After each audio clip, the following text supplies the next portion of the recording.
outside of Detroit. And in the late 60s and the early 70s, when I was young, the automobile industry was king in Detroit. Okay? And as a matter of fact, I had guys who went to school with me, my classmates, who dropped out of school as soon as they turned 18. If they turned 18 during their senior year of high school, they quit, and so they could go to work in the car factories. They worked for Ford and GM and Chrysler, and you could make very good money. And you could buy cars at a discount. And that's what a lot of boys in my neighborhood did, because that's what they saw. I was very, very fortunate though. My dad talked to me about education. My dad was a teacher, and he said, if you want to do that, and you want to go to work for the auto industry, do that. But don't do it because everybody else is doing it. Don't do it just to make money. So you need to get your diploma, you need to go to college and keep your options open. Well, he said that, and keeping my options open didn't really register to me. And thinking about my future didn't mean a lot, because when I was a teenager, the future was about 6 hours. The future for me was what was going to happen that night, and that's about as far as I looked forward to.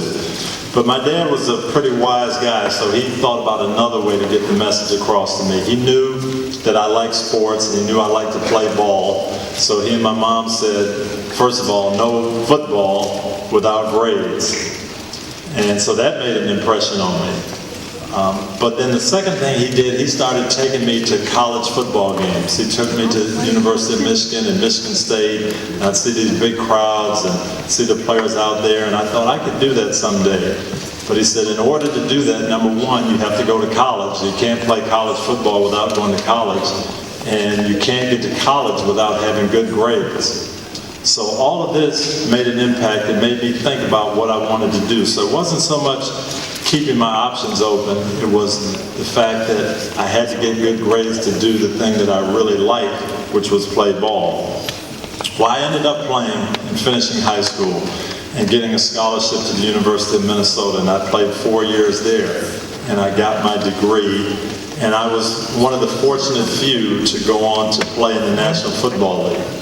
I played with the Pittsburgh Steelers. We won Super Bowl 13 in 1978. But like so many players, I didn't really understand how short your career could be. I actually played 3 years in the NFL and got traded a couple times, got released, and I was finally done playing at 25 years old. My sports career was over. And at that point, I was glad that I did take my dad's advice, and I kept my options open, and I had my degree, because I could do some things now, and I ended up going into coaching. And that led me to my real career. You know, my short career was football, my long career was coaching, but because I kept my options open, I ended up having that opportunity and having a chance to do what I wanted to do. I ended up coming here to Tampa, coming to the Buccaneers, and eventually to the Indianapolis Colts. And 10 years ago with the Colts, we won Super Bowl 41. And that was a dream come true for me. We got a lot of benefits from that. One of the benefits was going to the White House and meeting the president. And I have to say that growing up as a kid, I dreamed about catching touchdown passes and winning Super Bowls and making money as a football player. Never really dreamed about meeting the president. But that happened after we won that Super Bowl 10 years ago. And President Bush, when I got to meet him and got to know him a little bit, he asked me to serve on his Council for Service and Civic Participation. So I got a chance to do that. And I got a chance to learn about some things that were going on in our country, and especially in our educational system. One of the things I learned was that some things hadn't changed a lot in the 30 years since I was in high school. Secretary of State then, Colin Powell, did a study for President Bush on the state of education in 2006. And he told us something that really, really surprised me. He said in our nation's largest cities, 48% of the high school students were not graduating. And that was almost half, and I couldn't believe that. Now, we've heard a lot about statistics in this area, in our Pinellas County schools, our Hillsborough County schools, And some of the statistics aren't very good, but they're improving, they're getting better, and that's a credit to you guys, to our administrators, to our teachers. But I was very surprised then in 2006 to learn that the two school districts on the bottom of the list in terms of graduating students were Detroit, where I was from, and Indianapolis, where I was working at the time.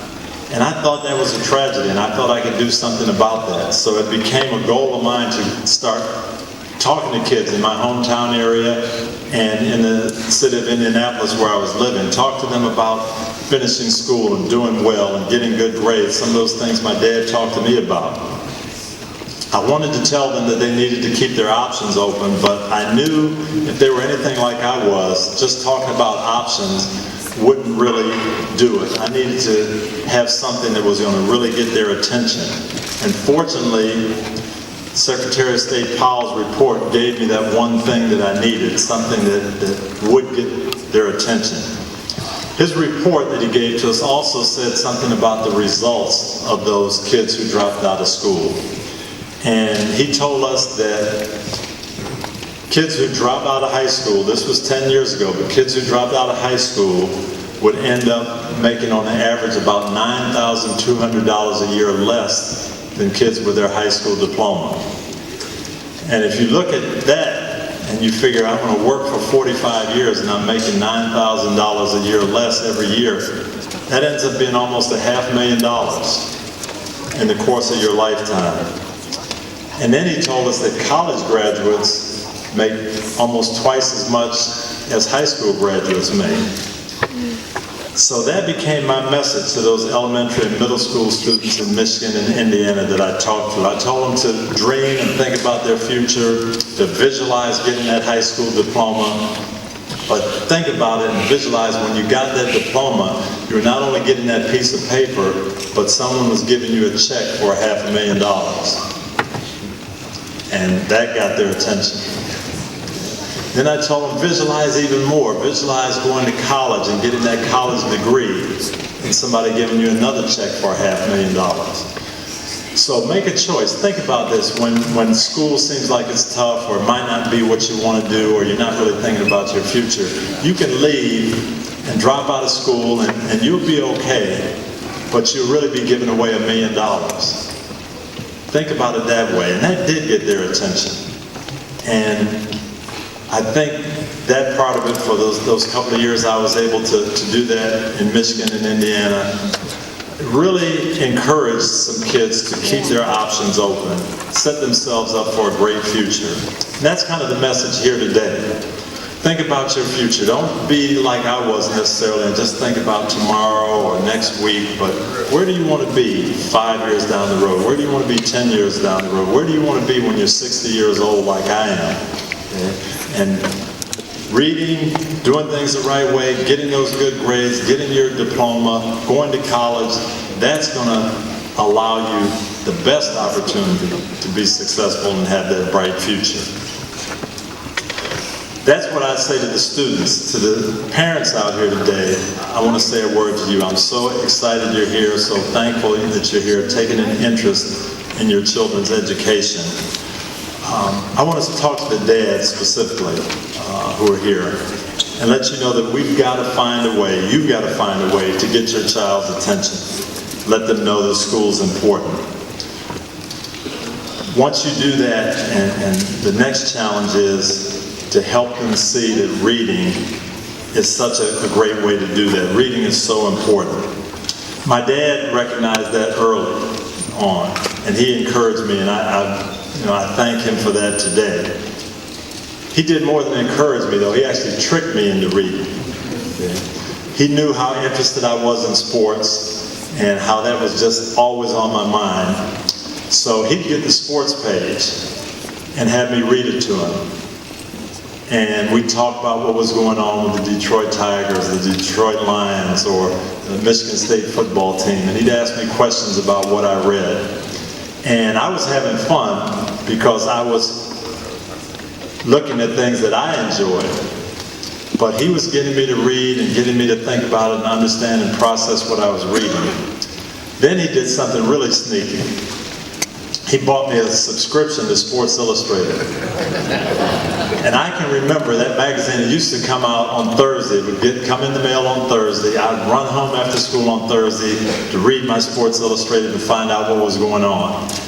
And in a way you could say, well, that was a little shallow. My dad was feeding into my sports desires, but he was getting me to read. Okay, I didn't even know it. Okay? But that reading, that practice, it helped me down the road. So that's what we've got to do. We've got to come up with creative ways to get your kids to read. And I would just suggest to the men, one of the best ways that we can do that is reading with your kids. And that's a challenge.